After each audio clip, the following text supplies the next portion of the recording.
This is a presentation of BSRN, Box Studios Radio Network.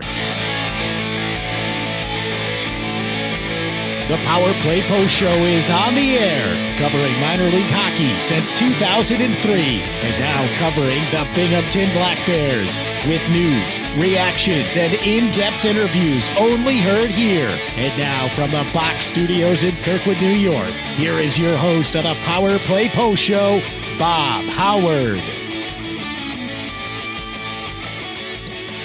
And hello, everybody. Welcome to another edition of the Power Play Post Show. This is the show for January 11th, 2023. This is season 13, episode number 14, and this is episode 399 in the long-running podcast that is the Power Play Post Show. Hello, everybody, and Happy New Year. If you haven't listened yet this year, Happy New Year to you. I hope everything is going well in your neck of the woods. Got a great show planned here.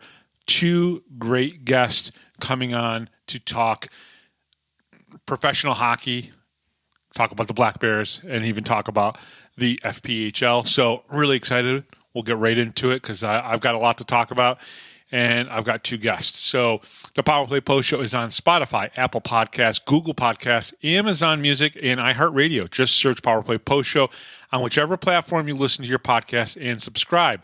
Please join the Power Play Post Show Facebook group. Just go to Facebook and search for Power Play Post Show and share our group with all of your friends and family.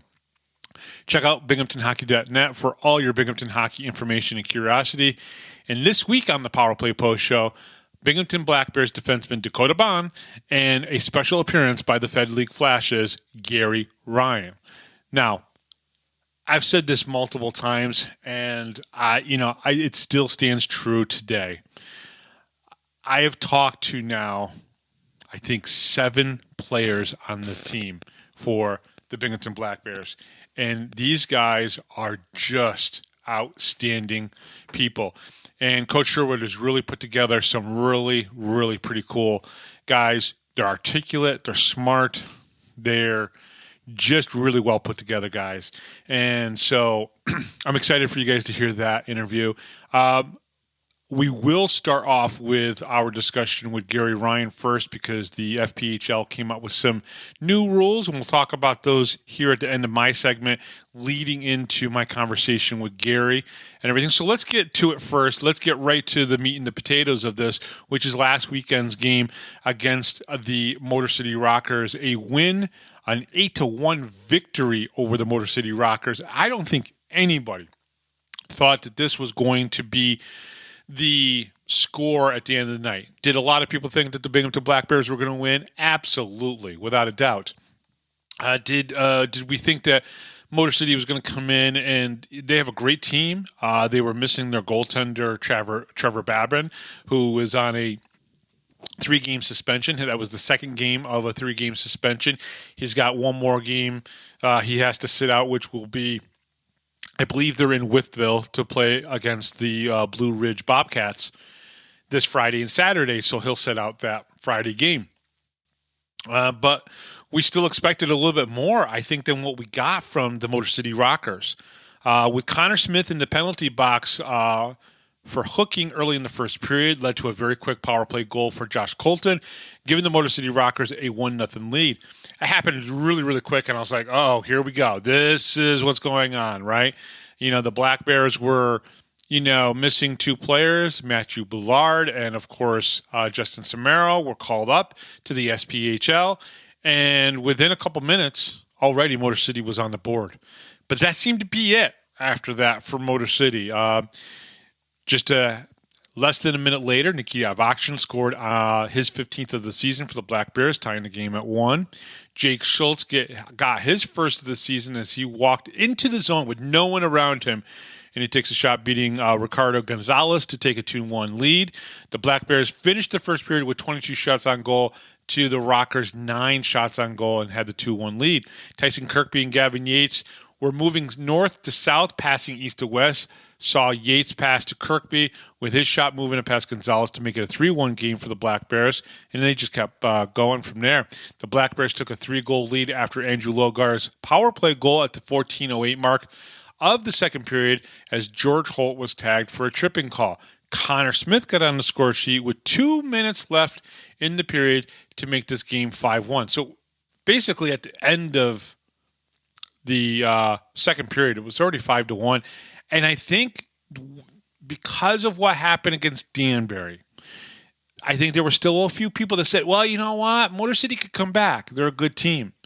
The Rockers' TJ Sneath was tagged for a 5-minute match penalty for spearing, which then led to Dakota Bohn.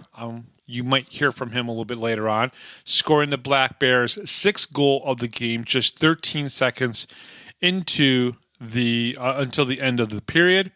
It took until the 13:44 mark of the third period, with Tristan Wells in the penalty box for a hook and call before Black Bears scored their 3rd power play goal of the game and his 1st power play goal of the season for Jake Schultz. Connor Smith puts an exclamation point on the game, scoring his 2nd goal of the game, a 1 minute and 2 seconds left to go in the game. The Black Bears win the first meeting of the season 8-1 over the Rockers. The Black Bears put on a show tonight, or on Saturday night, with 64 shots and scoring 8 goals. Connor Smith and the returning Jake Schultz both scored 2 goals for the Black Bears.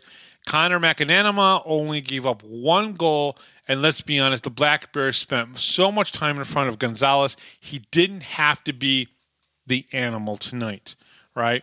Connor and both Sam have 7 wins on the season now. And I'm not saying Connor didn't play well, but let's be perfectly honest. There wasn't a lot of shots coming at him. I believe 9, 6. I think it was like 24 shots on goal, something like that, maybe 25 shots on goal. And they weren't the best. I really thought the Black Bears played pretty good defense team-wise. And part of that is having a good offense. If your offense is in front of their net, that's part of playing defense as well. I wrote some really important stuff in the after-game report, and I want to read some of that to you here because it really exemplifies how I feel about this team right now. And I've talked to head coach Brent Sherwood about this. Matter of fact, I saw him today, and I kind of mentioned some of the things that I'm going to mention to you here. But I think it's really relevant. The Black Bears in every position on the squad are interchangeable. I truly think that no matter what changes, they're able to win. The system is in place. The Bill Belichick effect is evident. I know some of you dislike Bill Belichick. More hate him than like him. But when it comes down to it, he created a system that at one time you could change a player out and the team was still successful. He did this multiple times. He did it at so many positions on the field, from running backs to receivers and even on defense. Now, okay, before you crucify me, no, Coach Brent Sherwood is not the same as a multiple-time Super Bowl champion winning NFL coach. Yet at every level of coaching in any sport, you can do the same thing. Dakota Bohn talks a little bit about it a little bit later on about Adrian College. And if every player on the field or on the ice play the part correctly, they will win. The Black Bears have done that. Jesse Anderson, Donald Oliveri are prime examples of this. When coach says play offense, they do, and they do it well. When he says play defense, they do it, and they do it well. Thomas Ray, a 4-game PTO player, sometimes the extra forward, sometimes on the third line, sometimes asked to play on the top, and he's done it and scored 7 goals, 5 assists for 12 points. Find another player, and this is important, find another player who's mostly played on 4-game PTO contracts that has those numbers, and he's played everywhere on the ice. Now think about that. That last line there was really the key thing. Find another player other than Thomas Ray who has played mostly on 4-game PTO contracts this season who has those numbers. You can't find it. It doesn't exist. These are examples of how when everyone knows the systems on the ice, anyone can play them and the team can be successful. So exit Matthew Ballard and Justin Samaro to the SPHL for a couple games or a couple weeks. Welcome back Jake Schultz. Hello, Bryce Farrell, and you win 8-1 against the number one team in the Empire Division. Yes, this was the game that could have just looked awful, but they didn't. And it didn't have, and it was like nothing had changed at all. You had 4 changes on this team, and it didn't look like anything changed at all. Dakota Bohn even talks about it when I bring this up with him later on in the interview. So definitely listen to that as well. Okay, so the upcoming games against Danbury, in Danbury versus the Hat Tricks. The Black Bears have lost the last 2 games versus the Hat Tricks in Danbury in overtime 5-4, and then in the shootout on New Year's Eve 4-3. The Black Bears are 6-0-3 in 9 games versus the Hat Tricks so far. The next 4 games, 2 in Danbury this Friday and Saturday, 2 in Binghamton next weekend, are against the Hat Tricks. Safe to say this is an important stretch for the Black Bears and as well for the Hat Tricks. 12 points are on the line. Okay? And yeah, I think it's a 18-point difference, 19-point difference between the two teams. You don't tell me that Billy McCreary is thinking, I got to get 3 out of 4 of these games or something to that effect to kind of start saving the season. Hat Tricks have been playing better as of late. The Black Bears, I still feel, are the better team. And the Black Bears have only not gotten points in just 2 games this year. So think about that for a second. So even if they lose, but they lose in overtime or shootout again, without a doubt. And by the way, I was joking with with Coach Sherwood earlier today about the shootout and trying to maybe improve on that a little bit. The Black Bears need to show they can win versus the Hat Tricks in Danbury. Yes, they have this year. They've won there. They need to continue that trend. You don't want that to turn around. Remember, there's 9 games in Binghamton this year against the Hat Tricks, 9 games in Danbury. And to get to what Tyson Kirkby said, win 12, lose 6 maybe, that ratio right there, you got to get a couple of these, still some more of these games. And there's more games in Danbury left than there is in Binghamton, so got to remember that. And you need to keep Johnny Ruiz off the score sheet. So let's just not forget that. Let's go over to the roster and transitions before we get to these rules changes, because I want to read them off and then get us to the Gary conversation that I had with Gary Ryan from the Fed League Flash. Okay, so Thomas Ray on the 5th of January re-signed a 4-game PTO contract. My conversations with Coach Sherwood is more than likely they're going to keep, unless something really crazy changes or crazy happens, Thomas Ray will continue to sign these 4-game PTOs. They really like him. And honestly, again, name a guy who's played as well as he has on that. Nolan Egbert was placed on the 15-day IR. There's nothing concerning there. Matthew Ballard and Justin Samaro got the call-up, so they went inactive. They signed Bryce Farrell for the game on Saturday. Could potentially be there this weekend. We don't know yet. I did talk to Coach. I asked Coach about this weekend because, Dan Weber will be back. He returned from IR on the 7th, and then released on waivers was Bryce Farrell also Sunday morning. But there's kind of a situation with Bryce Farrell, and he had to take care of something, so it's just better to release them. He could be back for the 2 games against Binghamton or against the Hat Tricks in Binghamton. So there is that possibility there that he could be back, not this weekend, but the weekend after. But he could be here this weekend as well. Coach said that there was something that Bryce had to take care of, so there was no sense of keeping him on the roster for that matter. Donald Oliveri as well could potentially be in Binghamton or be in Danbury for those 2 games, but may not be. So there's something there to look out for as well. We'll know more probably on Friday, obviously, when the Black Bears put out the roster. information that they do 30 minutes before the game, and as well, we'll check the transaction sheets to see if the Black Bears have to bring somebody in.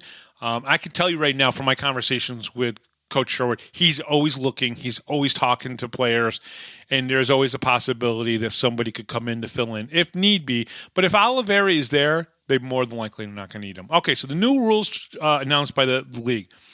I just want to say that there's a lot of about these rules, and I understand some of the rules. As a matter of fact, I'd be okay with every single one of these rules here. I would, if they didn't do it midseason. You make a decision, you change the rules, beginning or end of the season, or beginning of the season is when these rules should be active, not in the middle of the season. Not as many here as they've added. And, maybe that's Dave Jackson trying to play catch up because this league really hasn't had the best rules in place and everything. And that's fine. This first one that I'm going to read off, there's a lot of questions about it, a lot of what the heck are they thinking here? But either way, the multi-game suspension appealable. So this is appealable. Any team that has a player receive a suspension of 2 games or more will have their 18-man game night roster reduced by 1 player per occurrence until the such time that the suspensions have expired. So what that means is if you get suspended for 1 game, you don't go inactive, or you go inactive for that 1 game. If you get suspended for 2 games, it reduces your ability to have 18-man. You'd go down to 17-man. And if it's a second, if there's 2 people that are suspended for 2 games, you're going to be down to 16-man roster. A lot of questions, a lot of ridiculousness on that. Hopefully this one changes a little bit. In addition to the roster reduction, the impacted team's head coach will be suspended for 1 game for every 2 games said player receives. There is no limit to the amount of roster reductions or coach suspensions any offending team incur should multiple game suspensions overlap. Trading, waiving, or expiring 4-game PTOs will not impact the as aforementioned team and or coach penalties. The requirement to provide a qualified and approved coach behind the bench remains in the case of a suspended coach, which I think is such a weird thing to throw in here because that should just be normal. There should always be a coach behind there, whether it's an assistant coach or a head coach. And if one of them gets suspended, the other one should just be able to take over. Player head coaches should be gone from the league. It doesn't do anything for the sport. And I'm sorry, if you're trying to save money by not having a head coach or you're paying a player to be a head coach, you're not getting the most for your money. Sorry. It's not a good business decision. Leaving the bench during an altercation. An automatic 6-game suspension shall be assessed to the first player that leaves the player's bench or penalty bench during an altercation or for the purpose of starting or joining an altercation. First player from each team should multiple players be involved. If there should be multiple players involved, the second identified player to lead the bench or the penalty bench and start or join an altercation shall receive an automatic 3-game suspension. These penalties are in addition to any other penalties that might be assessed during the incident. So that's interesting as well. Suspended coaches. Suspended coaches may have contact with their team until 10 minutes prior to the game. After this, suspended coaches may not have any contact with their team, verbal, electronic, or otherwise during play. Suspended coaches may then address their teams in the locker room between periods until 5 minutes before the start of the next period. Violation of these conditions will result in additional fine and or suspension for the coach, and he will not be permitted in the building after 1 hour prior to the game. Suspended players may not participate in pregame warm-ups and may not be on the bench during the game per FPHL rulebook. Which, do they have a copy of that? I'd really love to take a look at that. They probably do somewhere. I just haven't found it yet. Suspended players may not be released or placed on injured reserve until his suspension have been completed. In a player who has games remaining on league-imposed suspension is traded to another team, any remaining games of this suspension will be immediately served with the player's new team. Okay, can't imagine someone's going to trade for a suspended player, but maybe. Suspended players will not be permitted at or near ice surface at any time prior or during the game. Rehabilitation, the IR slot. Teams may place an injured rostered player on the IR.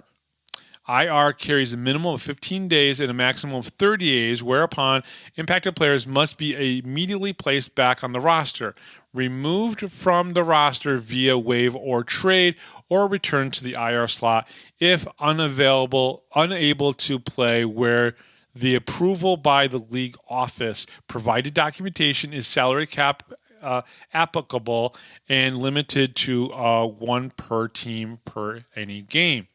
So they just came out with these, and the first two obviously are the ones that really kind of get kind of weird, and there's a lot to them, and just kind of strange in that sense. But either way, what we're going to do first here is we've got Dakota Bohn coming up in just a little bit, so stay tuned for him.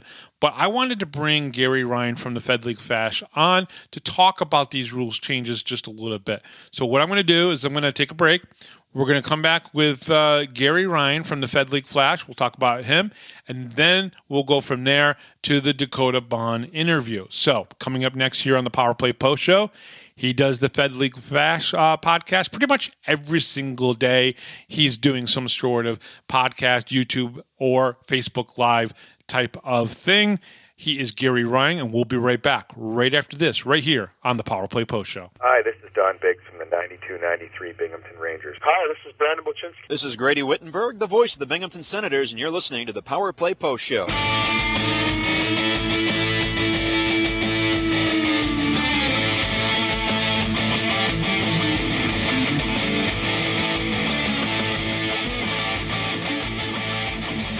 Here is another Power Play Post Show interview exclusive with Bob Howard.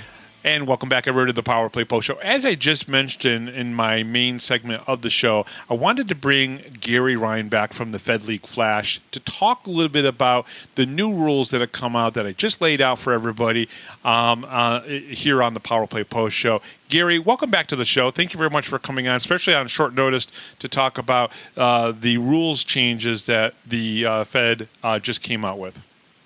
We got to find some better conditions to have a conversation. Yeah, no kidding. This is true. This is true.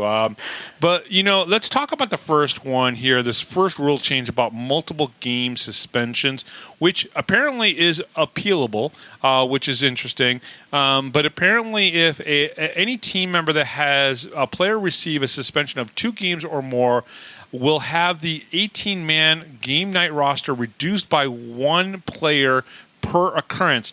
Now, what's interesting about this is that, so if we just break down that first part of it right there, any team player receive a suspension of 2 games or more, they'll reduce the player roster by 1 per occurrence and everything.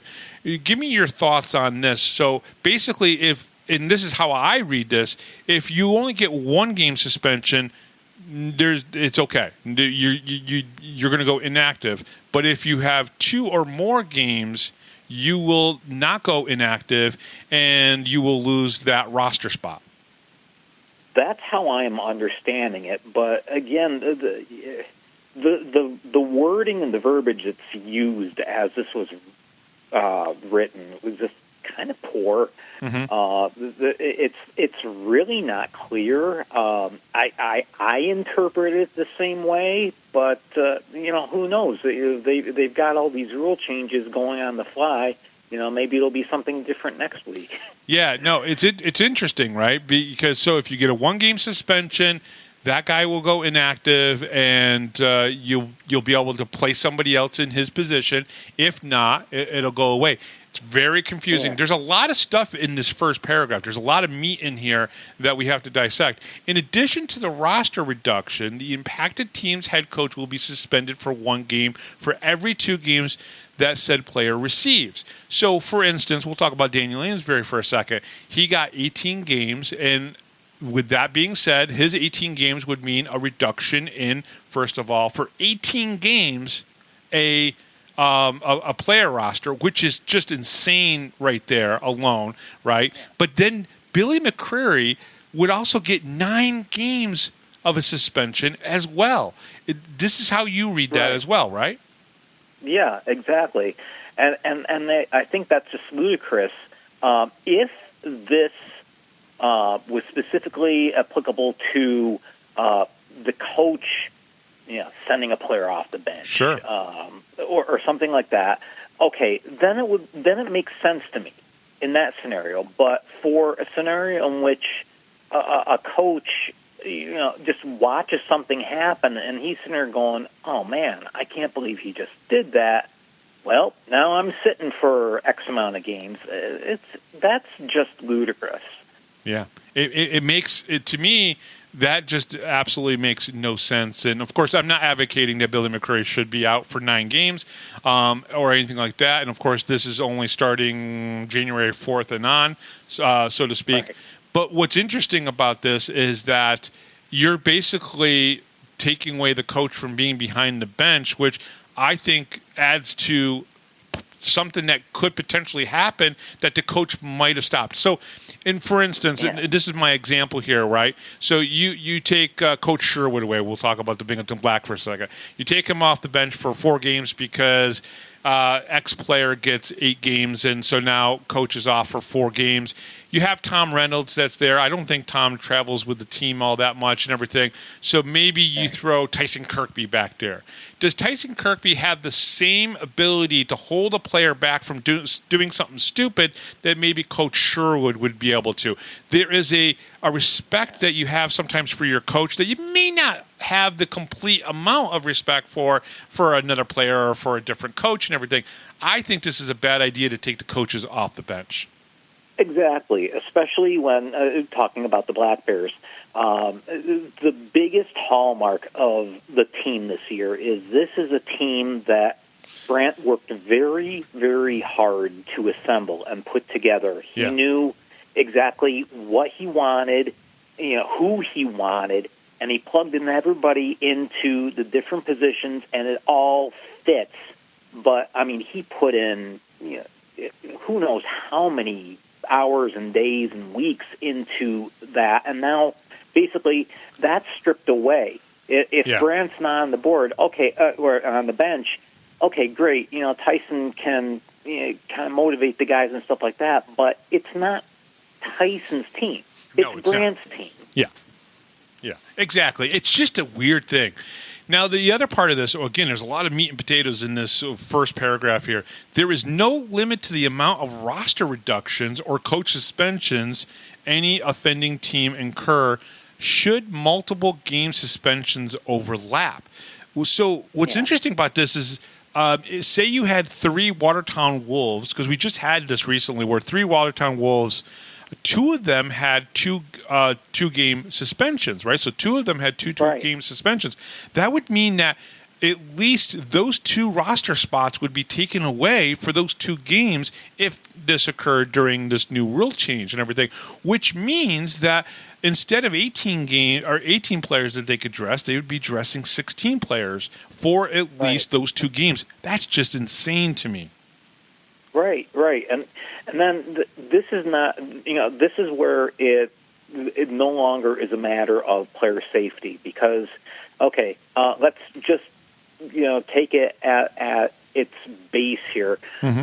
Hockey is a dangerous game. It's a physical game. It's a hard game. So if you have a player who is accustomed to playing, let's say, 28 minutes a night, time on ice, now, all of a sudden, he's got to play 36 or 37, and he's tired. And he's starting to drag, and, somebody, catches him unaware and hurts him. Mm-hmm. That's what I see happen. Yeah. You can see a guy maybe going for a puck or going behind the goalie to grab a puck. He's exhausted. He's already just skated from red line all the way down to the goal line. Someone just hits him the right way. He falls and he gets hurt. And basically it's because he spent maybe 5 or 6 or 7. And fans, you may not realize this, but 5 5 extra more minutes on the ice than you're used to because you're down two or three guys, that's dangerous. It really is.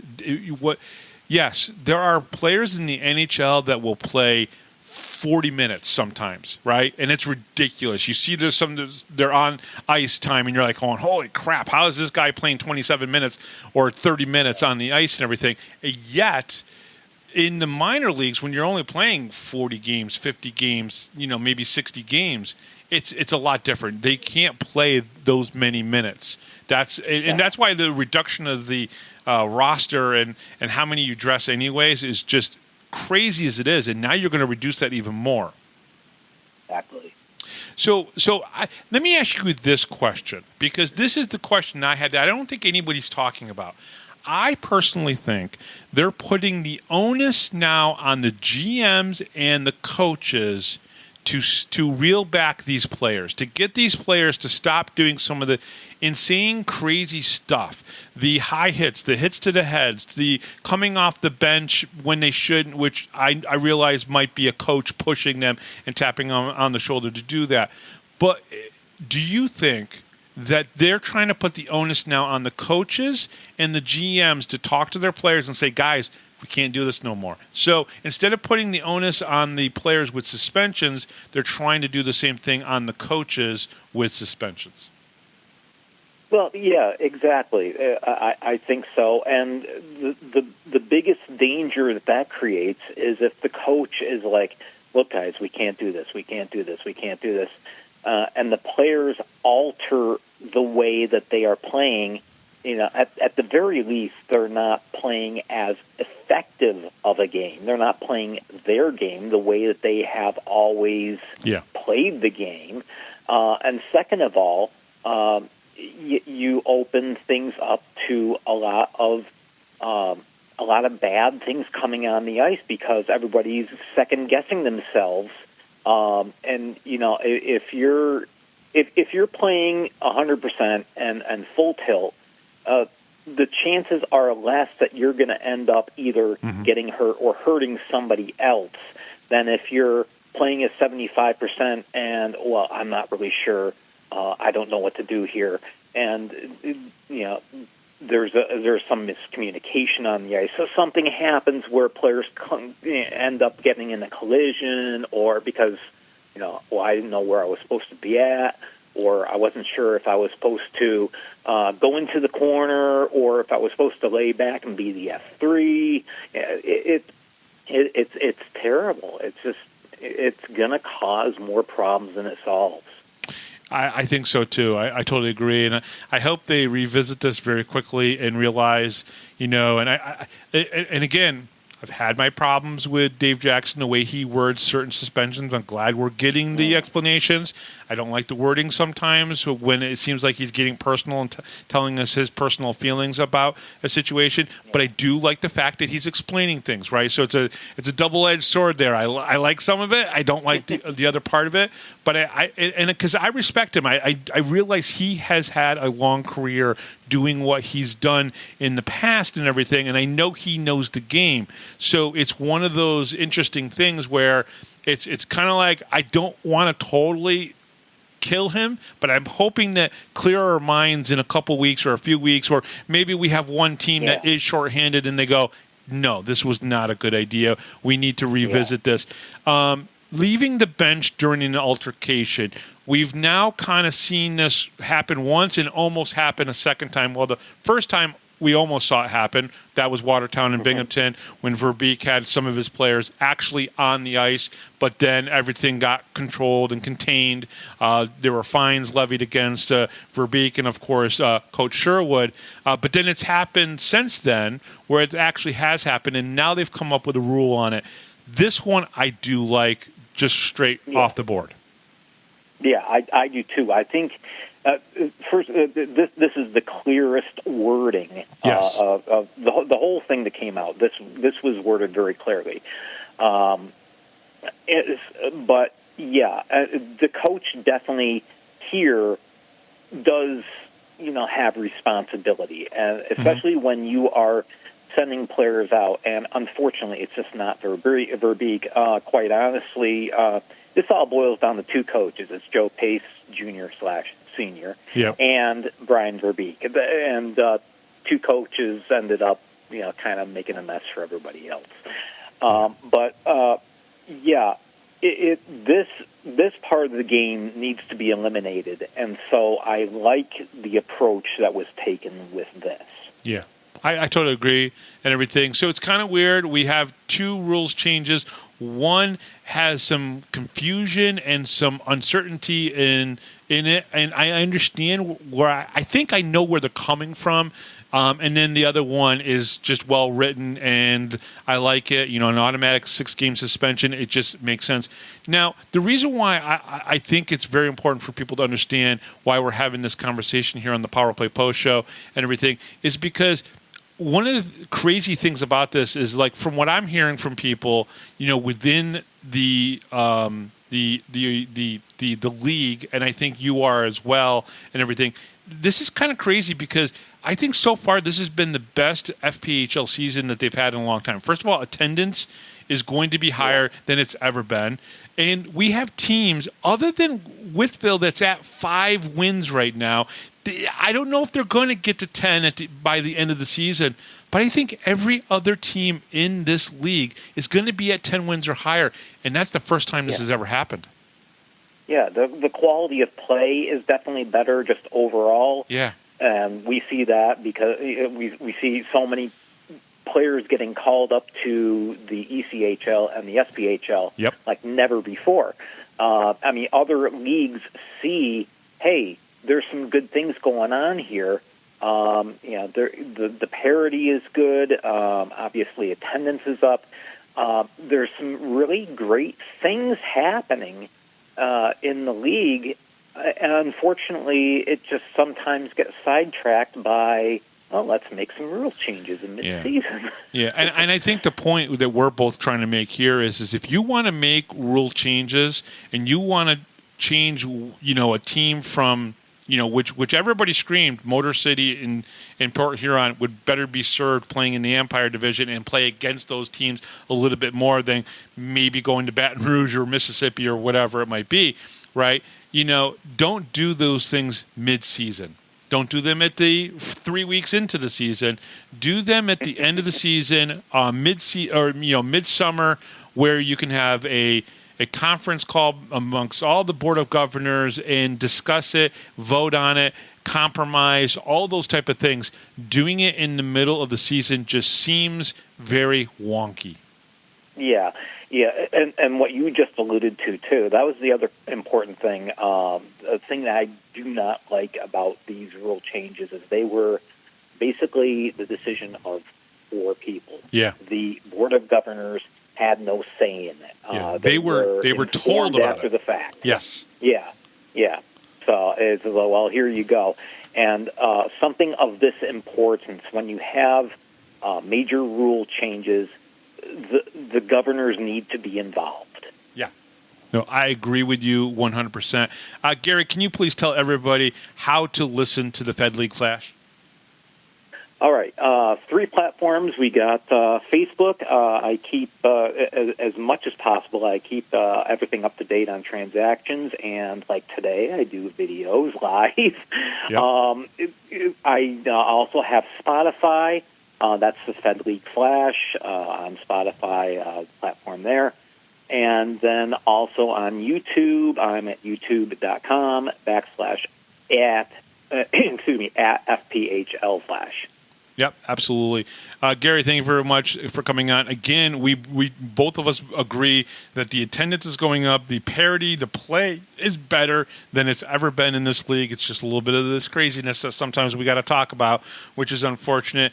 Gary, thank you very much. I hope everybody does listen as much as possible. To me, it's the best podcast out there when it comes to covering the FPHL without a doubt and everything. There's a lot of great podcasts out there for the FPHL, but I believe you do the best. I do not know how you do it every single day. Well, I know how you do it. You sit in your truck. That's how you do it. It's great. It's great. multitasking. Yes, without a doubt. But it's great. I love the fact that this morning we're recording this on Tuesday, folks. So you have to kind of bear with us for a second. He puts a post out there and said, "Hey, I'm waiting for the right time to record this, and when I do, you'll see it." And then, of course, you're in your truck. You're probably at a customer's parking lot recording that, and it's to me, it makes it so genuine, and that's what I love about it. I appreciate that, and appreciate what you're doing, not just for covering the Black Bears, but for covering everything in the FPHL. Awesome. He is Gary Ryan, Fed League Flash. Check it out if you haven't, which I know you have because he has more followers than me. So without a doubt, you already are checking him out, but keep checking him out. And when we come back here on the Power Play Post Show, Binghamton Black Bears defenseman Dakota Bohn. We'll be right back right after this, right here on the Power Play Post Show. You're listening to the Power Play Post Show.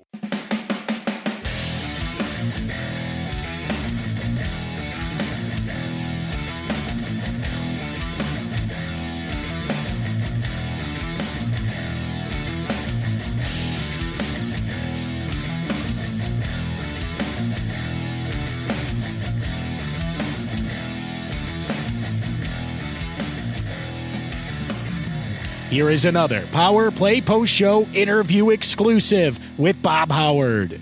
And welcome back, everybody, to the Power Play Post Show. Great to have this gentleman on. He comes to us from the Binghamton Black Bears. He's one of their defensemen. He's probably got the coolest name on the team. I'm going to say that right here, right now. He is Dakota Bohn. Dakota, thank you very much for coming on the show. We really appreciate it. Yeah, thank you for having me. I'm super excited. So, Dakota, obviously, another string of an Adrian Bulldog joining the Binghamton Black Bears and everything. And I know we were talking about it a little bit off the air, but I'd love for you to address this yourself.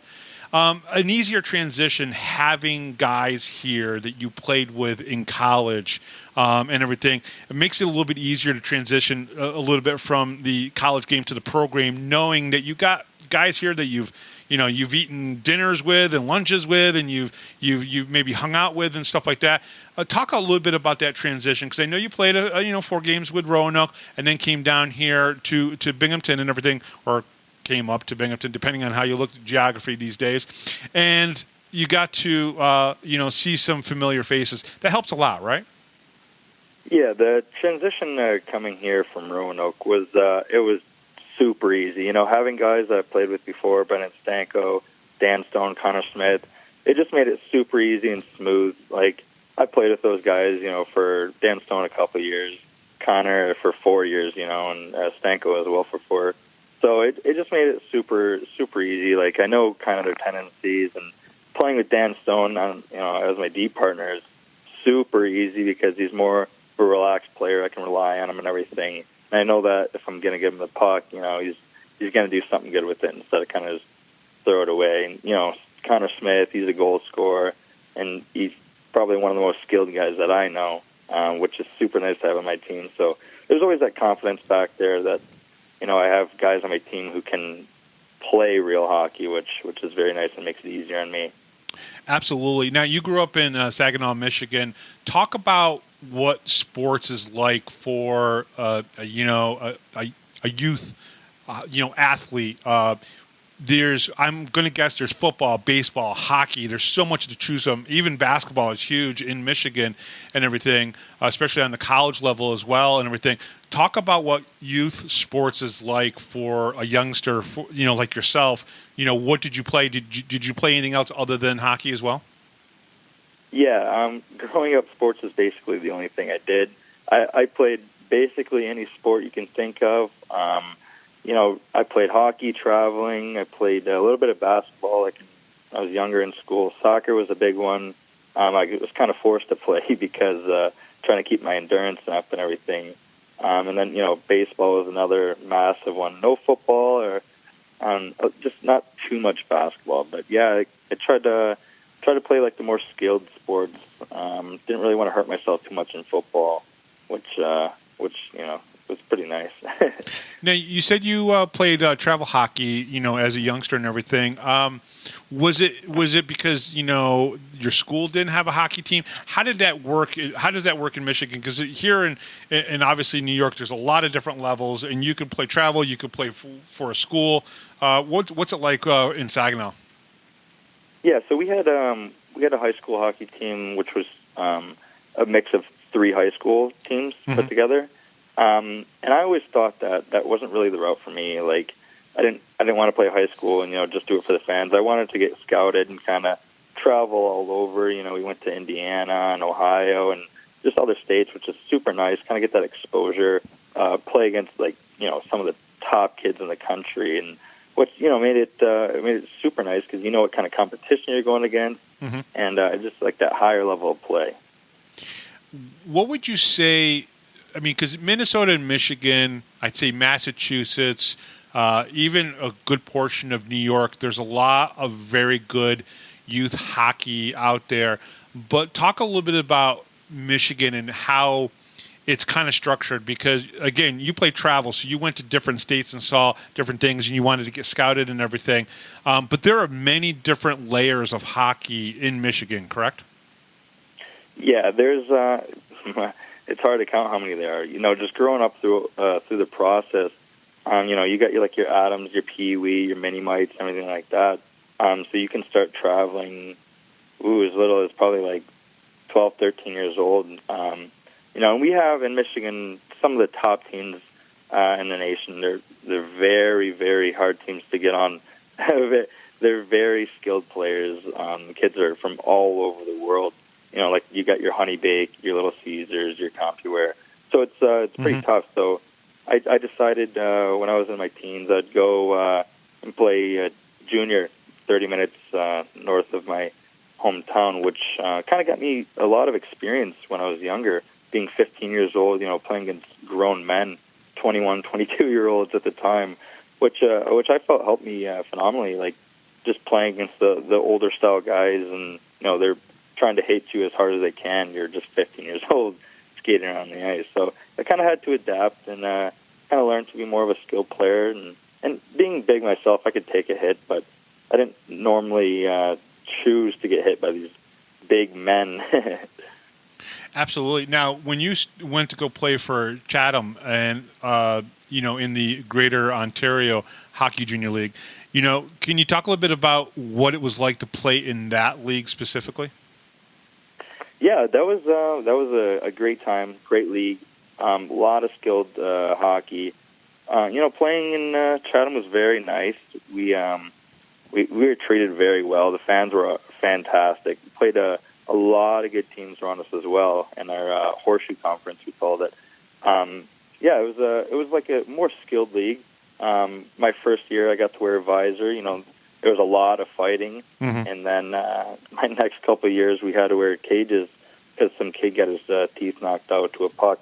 Ooh. So the fighting kind of stopped there, and it was a lot of more physical play, and guys thought they could kind of get away with whatever on the ice, which made it tough because you really couldn't fight them if you wanted to, so you kind of had to rough them up and hit them a lot. But yeah, very, very skilled league, and I enjoyed my time there. It was very nice.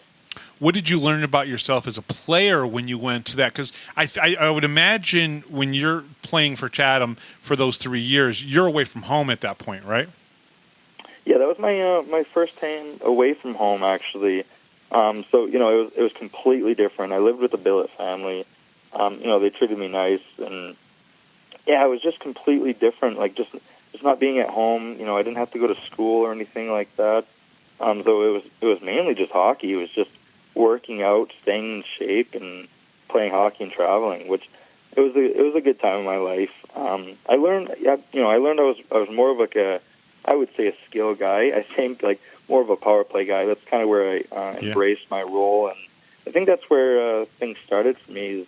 Was on the power play. I was putting up good numbers, which was very nice. I was getting scouted and recruited heavily, which kind of led me to Adrian. Yeah, I was going to ask you. So now, when you got to Chatham, was that when you knew that you wanted to keep going in hockey and have more of a career in hockey? Because obviously you got scouted, obviously you made your way to Adrian. We'll talk about that in just a few seconds and everything. But was there a point, an age that you said, yes, this is what I want to do beyond even maybe college if possible? Yeah, I knew ever since I kind of got into hockey at a young age, I knew it was kind of something I wanted to do my entire life. Just being able to travel all over and kind of doing something you love for a living is just one of the most satisfying things. Now, at the same time, so how does Adrian come about? How do you get scouted to go to Adrian? And I know, obviously, Adrian's obviously in Michigan, so it's it's one of the schools that you were probably familiar with. But how did you get scouted to Adrian? It's a funny story, actually. After one of our games in Chatham, the assistant coach for Adrian at the time, Justin Fisher, he just told me that they had won a national championship there, and things were looking good for the school, and they're going to win it again and everything. And I was just thinking to myself, man, that sounds awesome. I want to win a national championship. So I went and toured that year, and the next year that's where I went. Now, you obviously go there, and you spend 4 years there. Okay, so let me ask you this. You said, all right, I want to do hockey for the rest of my life and everything, but you got a degree from Adrian, right? Yes, I did. No. I got a – oops, sorry. No, I was going to ask you, what'd you get a degree in? Yeah, so I got a bachelor's in business management. Gotcha. I didn't do an undergrad at all. I had a whole bunch of classes I was taking. I kind of didn't pick a certain one, so – So obviously having the degree is very important, because when you're done with hockey, maybe you'll coach, maybe you'll do something, in the front office if you wanted to, and everything. But while at Adrian, that's different a style of hockey than when you were at Chatham, correct? Yeah, it was it was a lot of it was good hockey. Like we were pushing, we were beating teams. We weren't stopping after however many goals. We always wanted to win. We were dominating. It was just different. We were, in my eyes, the best in the country for 4 years. So I mean, yeah, it was just beat teams down, hit them, and we had our systems, which were perfect systems. And they always worked, and it was just super nice to kind of be, in an environment like that, which. With guys battling next to you every single day, doing what they should be on and off the ice, and kind of just getting to work every day. Dakota, you mentioned systems and working, and obviously Adrian was very successful. One of the reasons why I think Binghamton has been good this year, and this is in my opinion, I call it the Bill Belichick effect, right? It's where when you put in a system that works and everybody knows the system, it doesn't matter which player plays where. I mean, Connor McNamara played a forward and got an assist. We're all trying to figure out where the assist came from, but he got the assist, and that's okay. But my point is, though, is that the Bill Belichick effect is you put a system in place, everybody knows the system and how to play the system, whether it's on defense, whether it's on the forwards and everything, and you can win. We've seen that with Donald Oliveira going back and forth between forward and defense. It's the same thing with Jesse Anderson. You got Tommy Ray, who's sometimes the extra forward, and he's being asked to sometimes play on the top line and everything. Talk to me a little bit about the system a little bit more, especially here in Binghamton now, and what Coach Sherwood has put into place, because it seems like the systems keep working no matter who's playing what position.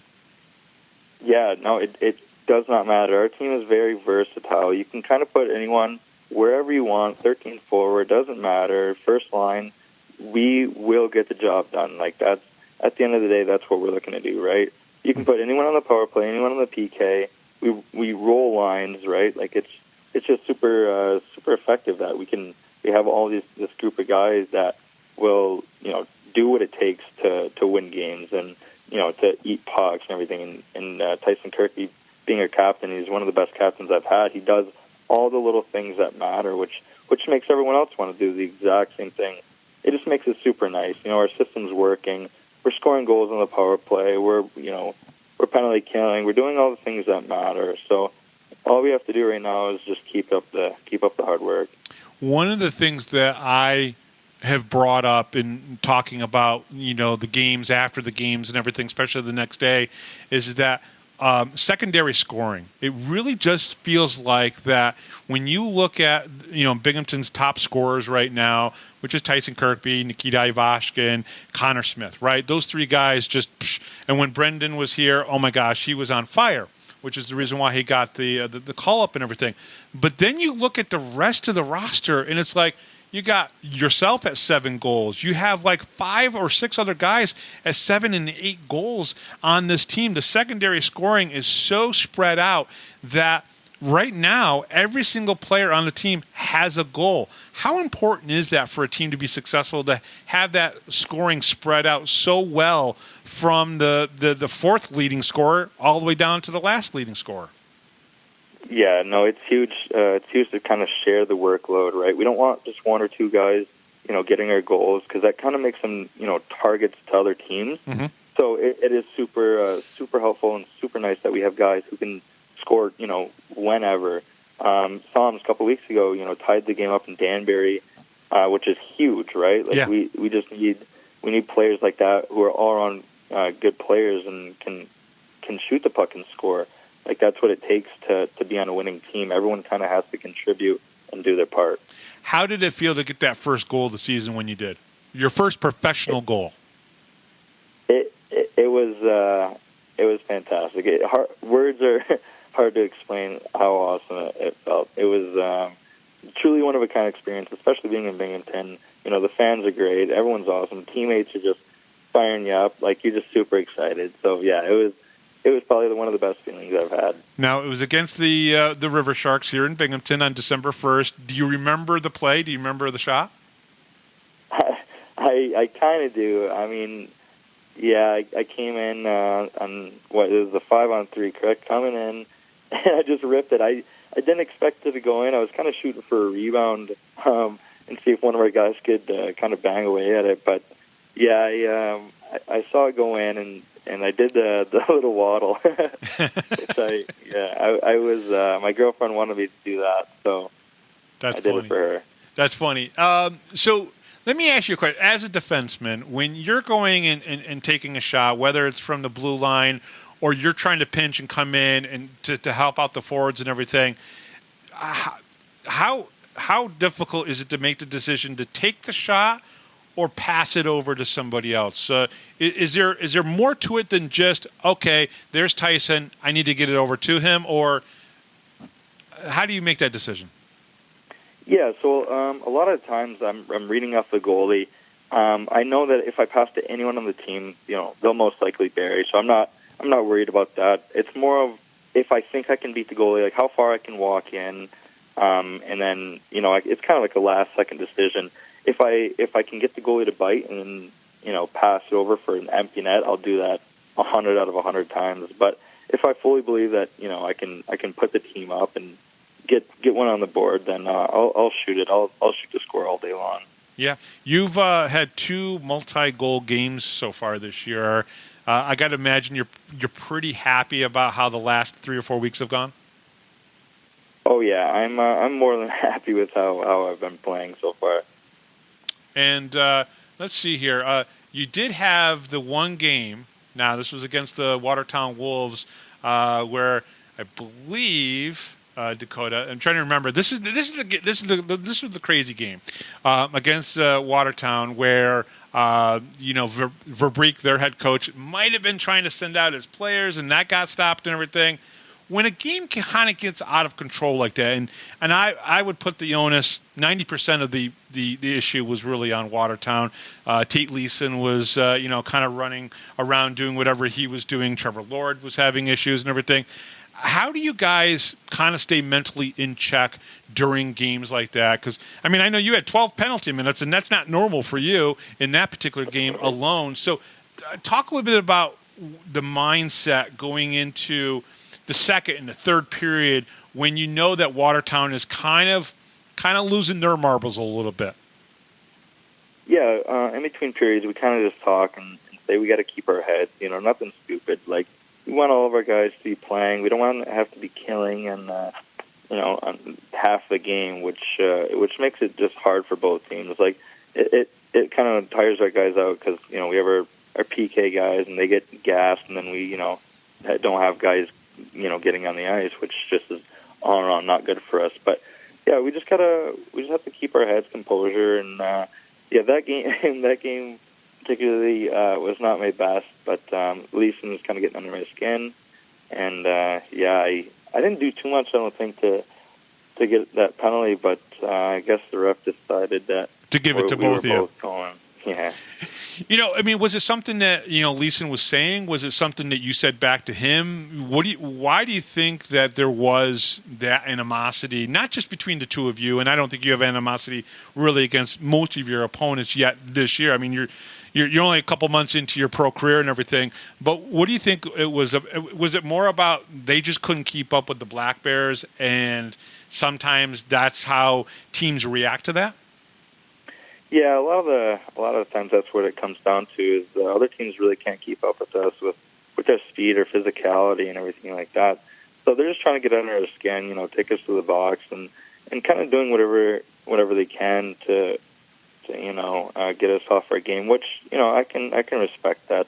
But when they get dirty and they're hitting from behind or punching guys in the face, jumping guys, that's kind of where I draw the line, and I think we kind of just got to stand up for ourselves and not let that happen. You've only been here for a couple months. Do you still feel the rivalry between the Black Bears and the Hat Tricks?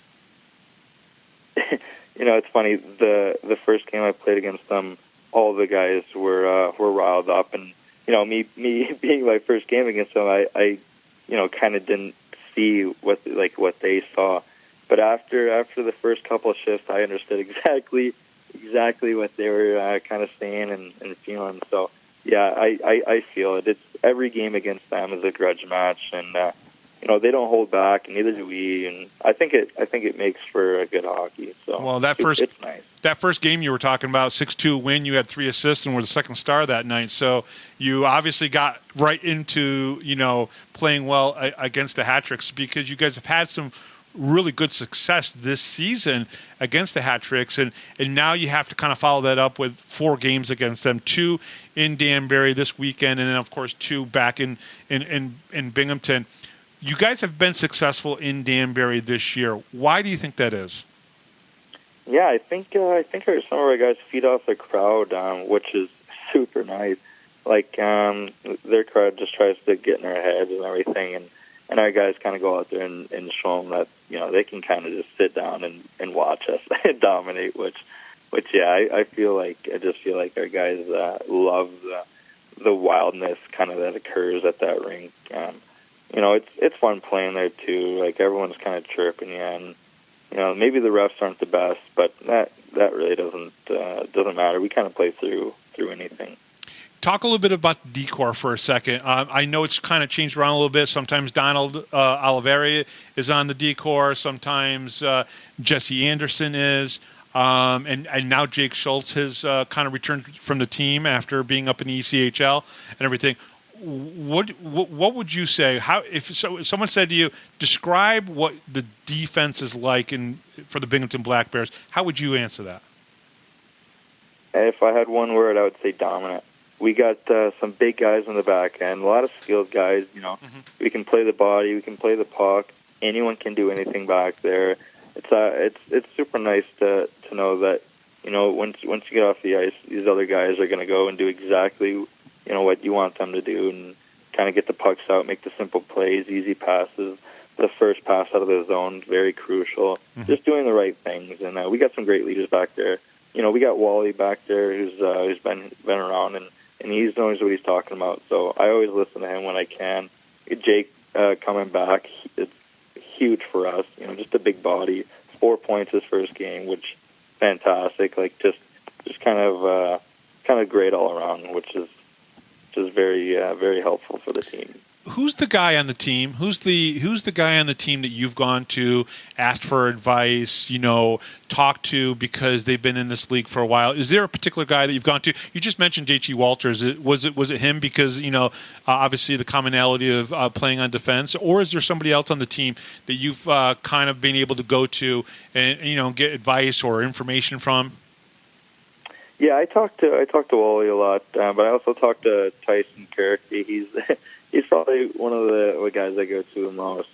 He helps me with a lot of stuff on and off the ice, which is good. I think we have a good chemistry there. So I always go to Kirky there. I've always seen him smiling. Does he never not smile? Is there ever a frown on Tyson Kirkby's face? Because I've never seen it. No, not really. He's always happy, especially when he gets to see me at the rink. He's always smiling, and we always have a good time. Now, how is your relationship with Coach Sherwood? He's an interesting guy because he's a younger guy. He's not one of the older coaches in the league and everything, and he's cutting his teeth as well. As a coach and everything. He played in the SPHL. He's played in the Fed and everything. What's the relationship between you and him like? Yeah, no, it's great. He's a great coach. Definitely one of the best coaches I've been around. He's super nice. You can talk to him about anything. It doesn't really matter. He gets involved in drills, and he gets involved in like the games that we play after practice. So it's just super nice to have a young, fun coach like that who kind of understands the team and is able to kind of just get in there and have fun with us and kind of joke around and kind of be one of the boys while also being a stern coach during games and when he needs to be. So. Yeah, I was going to ask you, after some of the games where you guys have lost, there was the first regulation loss against Watertown, and there was a game against Elmira. Obviously, the couple games here against Danbury where you guys lost in the shootout in the overtime. Does he give you guys any, did he give you a rash of shit after a period during an intermission or after the game? Or is it more providing good critiques instead? Yeah, there's been a couple periods where he's ragged on us only because we needed it, right? Yeah. Like we kind of needed to be yelled at and kind of told that we're not doing what we should be doing, right? But most of the time, yeah, it's always giving little critiques, like trying to help us out, not really yelling at us, always giving us good examples and trying to help us out, because he wants to win, we want to win too, and he understands that some games aren't our best games, and it's not always going to be perfect how we draw it up on the board. So he's just trying to show us some light and trying to just help us out while trying not to put us down. So let me ask you this question. I've asked I asked Stanko this question. I believe I asked Tyson Kirkby this question.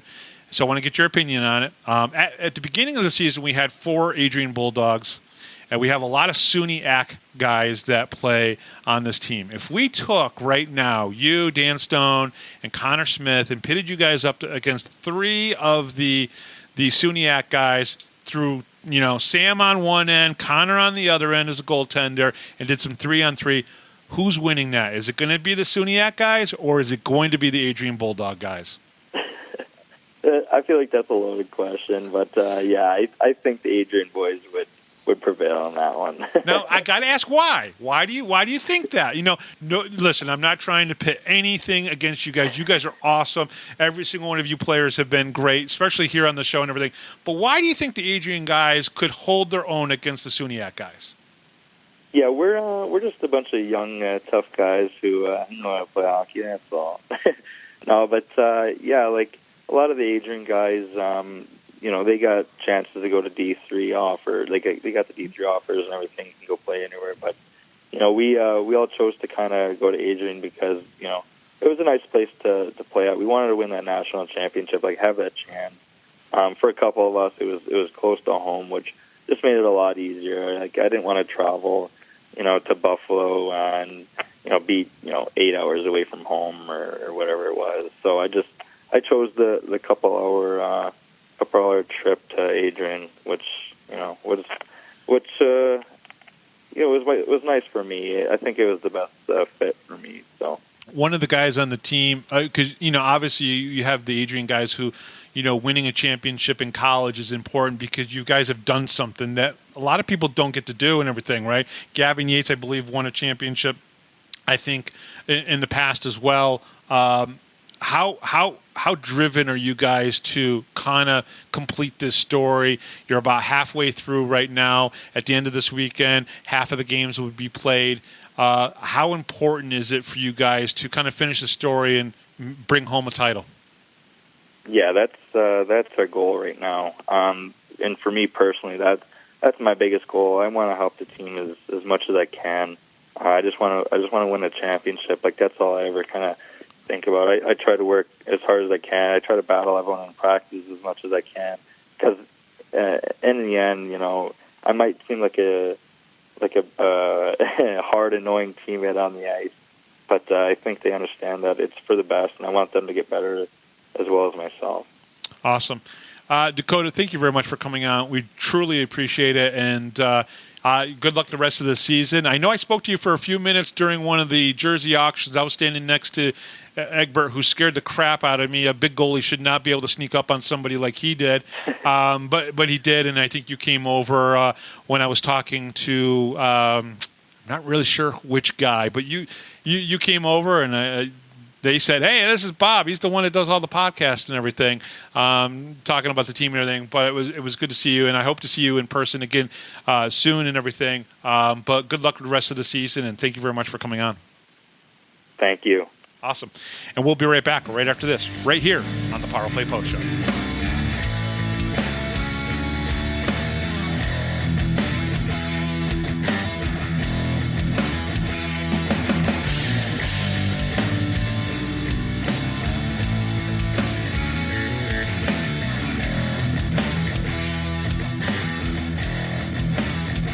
If you're a Binghamton hockey fan, then you need to check out binghamtonhockey.net for all your news, stats, information, the Binghamton Hockey Hall of Fame, top 10 lists, profiles, and so much more. That's binghamtonhockey.net. You're listening to the Power Play Post Show. And welcome back, everybody, to the Power Play Post Show. Thank you so much for listening and paying attention and just enjoying this little podcast. I want to thank, obviously, all the guests that we've had so far this season, but as well as today's show, which has been very cool. Gary Ryan and, of course, Dakota Bohn from the Binghamton Black Bears. Had a really great conversation earlier today with a good portion of the Black Bears people, Bobby Gross and EJ Worth, and I got to meet those guys for the first time today, but I got to talk to Andreas and Brant Sherwood and Brooks Hill, and always appreciate all of their help with this show. And just, I really do enjoy Binghamton hockey, probably more than I should, and really just glad to be a part of it. So the Power Play Post Show is on Spotify, Apple Podcasts, Google Podcasts, Amazon Music, and iHeartRadio. Just search the Power Play Post Show on whichever platform you listen to your podcast and subscribe. Please join the Power Play Post Show Facebook group.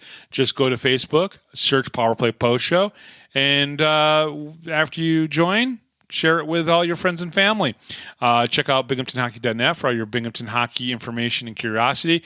Thank you to Rob Lapolis, our MC, John Petitucci, our musical director, and our guest this week, Binghamton Black Bears defenseman Dakota Bohn, and, of course, a special appearance by the Fed League Flashes, Gary Ryan. Thank you for both of those guys for being a part of this week's show. Next week's show is number 400. It's a special mark for the Power Play Post Show. We'll see what happens next week. Guys, thank you very much for listening. Again, really appreciate it. Good luck to the Black Bears this weekend against the Danbury Hat. I know these are going to be two very tough games. Hat are playing better. The Black Bears still keep rolling along, which is really good. So we'll see how it goes. We'll talk to you guys next week. Thank you for listening, and you have been listening to the Power Play Post Show.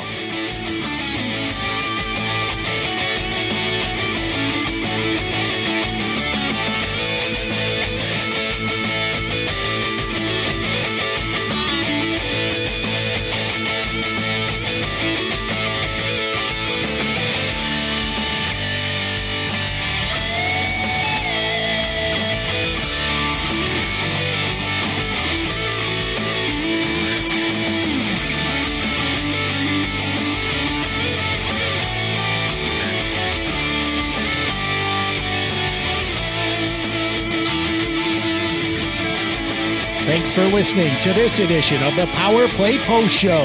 Be sure to tune in next week to the Box Studios Radio Network for all the latest Black Bears news and interviews from around minor league hockey.